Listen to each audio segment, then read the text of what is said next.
Hello there, and welcome to another fantastic video. Today I'm doing something dangerous. I'm giving my opinion on the internet. Yeah, I know, I'm living on the edge here. In my last video I said farewell to Sunbreak.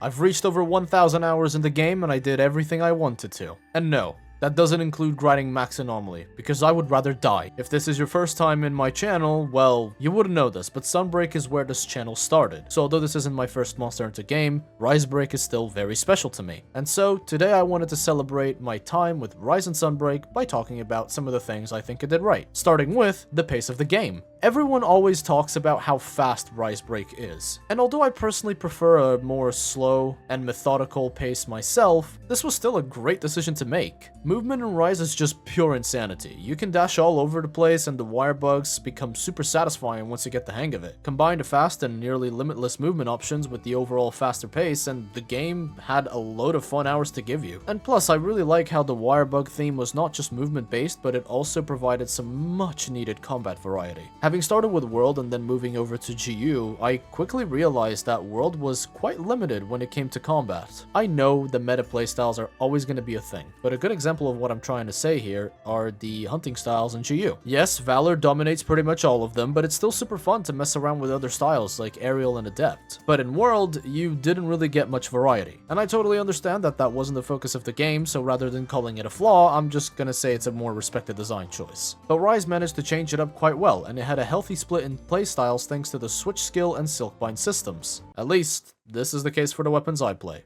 I don't know about the other stuff. Another thing Rise nailed was the graphics. Listen, I know that in a perfect universe, everyone wanted Sunbreak to match Iceborne, but guess what? This isn't a perfect world. It's a Monster Hunter world.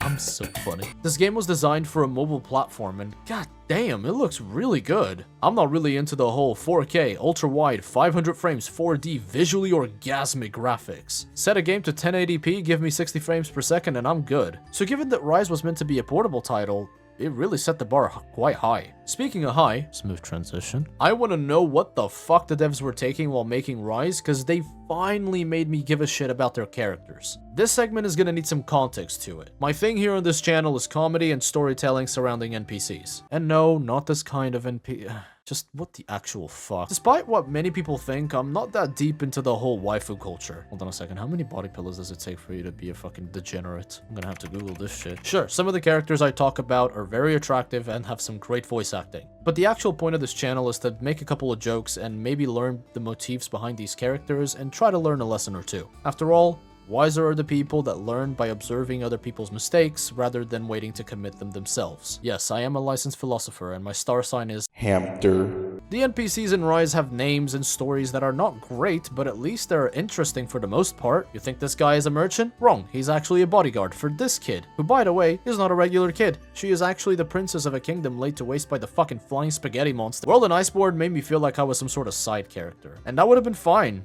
you know, if I wasn't forced to listen to that thing. I've already made a video on the handler, so I'm gonna paraphrase my next point. I cannot, for the sake of me, tolerate the handler or most of the other NPCs in World and Iceborne. And I know for a fact that most people feel the exact same way. Don't believe me. Alright, tell me if this character summary doesn't sound about right to you. You're insufferable. You're just weird. Ganondorf, feet. Where's my Dragonator? French, small, furry shit. And wait, who are you? And then you got the 3 acceptable characters. Do you know why these 3 are okay? Because they barely interact with you. They don't intrude in the narrative, and when they do, it's with cool cutscenes that show that their bark matches their bite. Rise and Sunbreak did a pretty good job in making the NPCs actually likable, and they each got their own role without just barging in and making you feel like the side bitch. Firain is an expert hunter, Bahari is a quirked up researcher, the twins are just stupidly adorable, but none of them boast about jack shit. Who here remembers killing Fatalis in Iceborne just to hear, damn, I'm glad we did it? Meanwhile, the NPCs in Sunbreak are more like, hello, random villager, it is I, a professional hunter. Would you care to join me in fighting multiple bloodthirsty beasts all at once?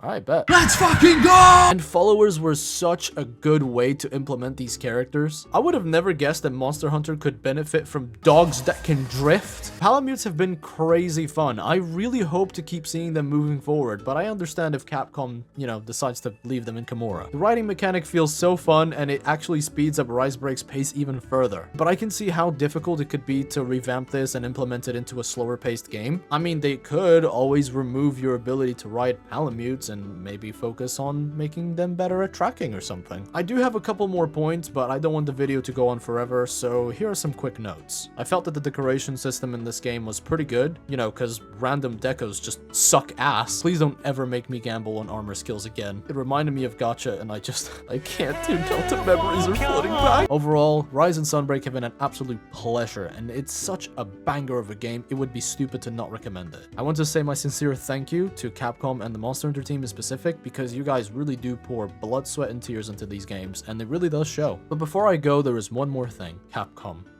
I beg of you, please bring back Primordial Malzeno. I love this monster. I do not care if we literally just saw him. Bring me back my knights and shining armor. Either give me a statue like you did with Valstrax, or just bring back the Curio. I'm sure one or two of the little shits must have survived. I'll grind to Anomaly 300 this time, please, I swear.